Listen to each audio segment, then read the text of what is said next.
Hey guys, so today we are making a Japanese knot bag. So I decided to freestyle my pattern.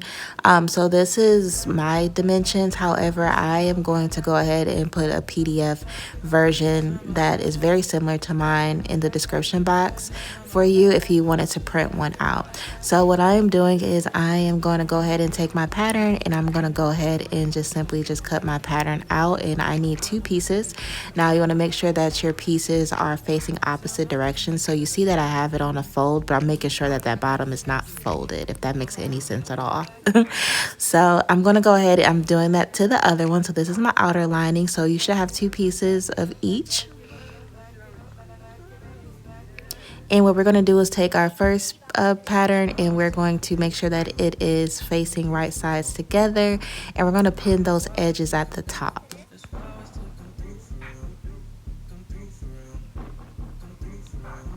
And we're going to go ahead and do our inner lining and make sure that we do the same thing. And then at the top, we're simply just going to do a straight stitch straight across.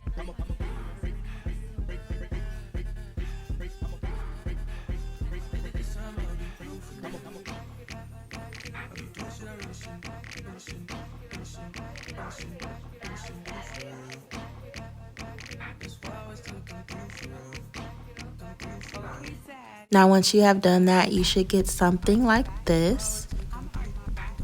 Then we're going to take our outer lining and we're going to open that up. And we're going to grab our iron and we are going to simply just lightly iron the seam. This is going to help everything stay flat. Then we're going to go ahead and take our inner lining and put it on top of the outer lining. Make sure that you have the seams line up together. This is going to help everything just line up evenly. And we're going to pin it.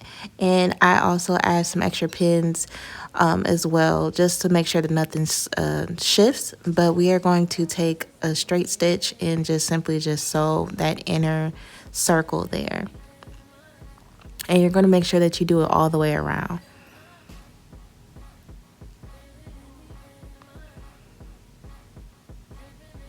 Now, once you have done that, you're going to get something like this. And next thing you're going to do is take your scissors and simply just snip some little slits in there. This is just going to help give the fabric some elasticity when we fold it inwards. So once you do that, you're going to take your inner lining and you're going to fold it inwards, tuck it on in there. We're basically just putting it behind the top fabric. And then you're going to go ahead and take your iron and press that flat.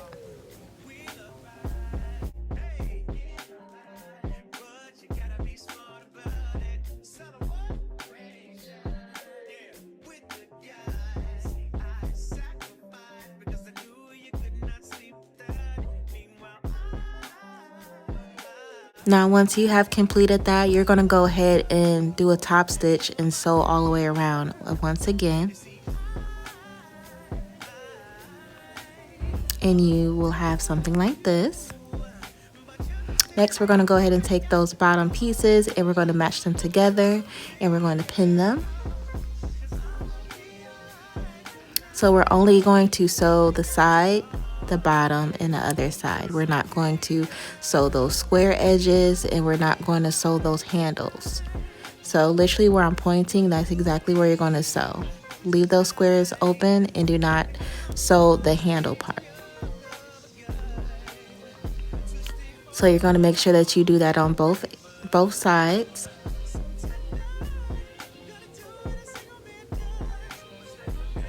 This is just me showing you where I did not sew.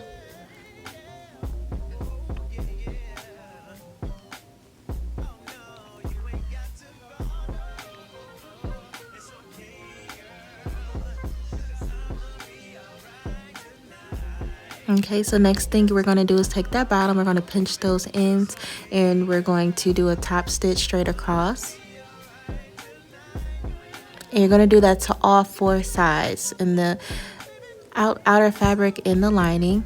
And you're going to trim after you do that. So this is going to help the purse have like that box shape at the bottom to help it sit up on its own.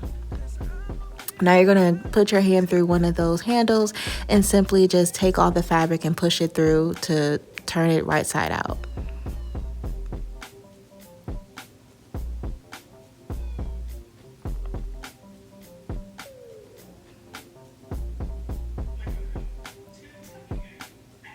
And then the last step, what we're going to do is those little rugged seams, we're going to simply just tuck those in, and we're going to pin as we tuck them in just to hold them in place. And from there, you are going to do a top stitch. So this first handle, I'm kind of speeding through it, but once I do the second handle, I'll slow it up for you guys to show you exactly what I'm doing.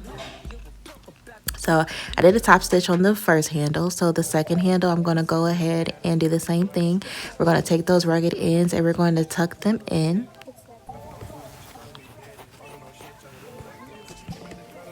Use your pins to help you hold everything in place.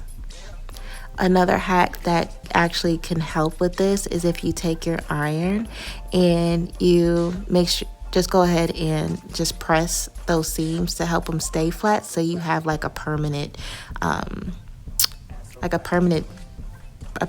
bend seam. I don't know. I'm losing my words, but you get what I'm saying. It just helps everything stay in place. So it would look like that, and then go ahead and take it to the sewing machine, and you're just simply just going to sew all the way around. So one circle like so, and it would look like this. And this is it, y'all. So this is the bag. It's super cute. It fits more than enough. Perfect for the fall. I love the print, the cowboy print pattern. But yeah, super stylish, super cute. This pattern actually is a reversible too, so if I wanted to, I could turn it inside out. But yeah, let me know if you guys want to see more videos like this. I have way more for you guys to view and store for y'all. So yeah, don't forget to like, comment, share, subscribe, and I'll see y'all in the next video. Bye.